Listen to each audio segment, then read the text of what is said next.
السلام عليكم ورحمة الله وبركاته. اللهم صل وسلم وبارك على سيدنا محمد وعلى آله وصحبه أجمعين.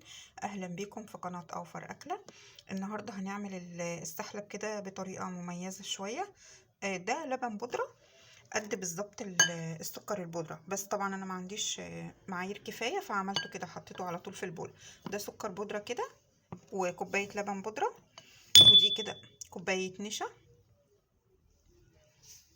وهنزل بقى عليهم بالرز. بصي الرز ده انا مشترياه، انا ما طحنتش رز ولا حاجه، انا صراحه لقيته ولقيت فرصه رحت جايبه منه كيلو. الكيلو ده ب25 جنيه، فحاجه حلوه جدا يعني، موفر، وهينفعني كمان ان انا اعمل منه كفته. بس المره دي انا هعمل منه سحله. هحط بقى كوبايتين من الرز وارجع لكم تاني. بصي ده كده الرز المطحون، هحط منه 2، يعني قد مقدار النشا مرتين.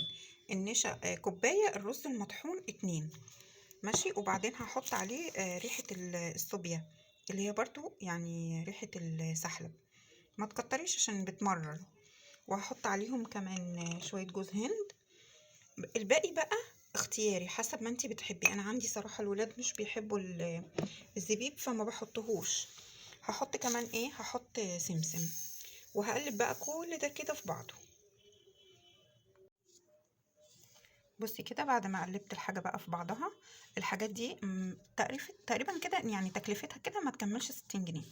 وبصي عملت كمية قد ايه. طبعا هعبيها بقى في بطرمانات. انا جبت ب10 جنيه لبن بودرة، وب10 جنيه سمسم، وب10 جنيه جوز هند، وب10 جنيه سوداني. وطبعا السكر موجود، طحنت كده قد المقدار، نفس المقدار الكوباية سكر طحنته في الكبة. وجبت ب10 جنيه سوداني علشان هحطه فوق الوش للتزيين. كده تقريبا بتاع 50-60 جنيه. بصراحة مش واخدة بالي، يعني مش واخدة بالي كام بالظبط.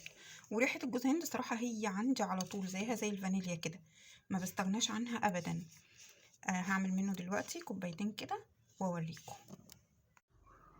كده انا حطيت 3 فناجيل صغيرين كده من اللبن. هزود بقى عليهم، بصي معلقة مليانة اهي، وهحط نص كمان لان انا مقلله النشا، ما بحبوش صراحه تقيل، هو اساسه دقيق رز، فعشان كده بحط الاكتر منه دقيق رز. كده انا ولعت عليه، مش هينفع بقى اسيبه، هقلب على طول لان طبعا هو فيه ايه، فيه نشا، فلازم يتقلب على طول. عاوزه تزودي سكر تمام، مش حابه خلاص هو السكر اللي فيه. يعني انا بشربه كده بس، لا ولادي بزود لهم سكر. هخلصه بقى وهوريكي تقله عامل ازاي. بصي هو كده سمكه عامل ازاي، مش تقيل، يعني اتقل من اللبن كده بحاجه بسيطه، لان طبعا هو لما يبرد هيتقل، فعلشان نبقى نشربه مش ناكله، يعني يبقى حاجه كده تتشرب. اهو هوريهولكوا برضو ايه لما يبرد شويه، هوريهولكوا ازاي بيبقى تقيل عن كده. بصي كده سمكه تحسيه خفيف، بس لما يبرد هيتقل. بصي هفضيه بقى دلوقتي في علب كده عشان اشيله، يعني احفظه كده في العلب، اغطيه واشيله. هوريكي دلوقتي هو عمل ايه، قد ايه يعني من العلب. بصي بقى عمل كمية قد ايه، عمل العلبتين دول، فكده طبعا توفير التوفير يعني. جربوا بقى الطريقة دي، ألف هنا.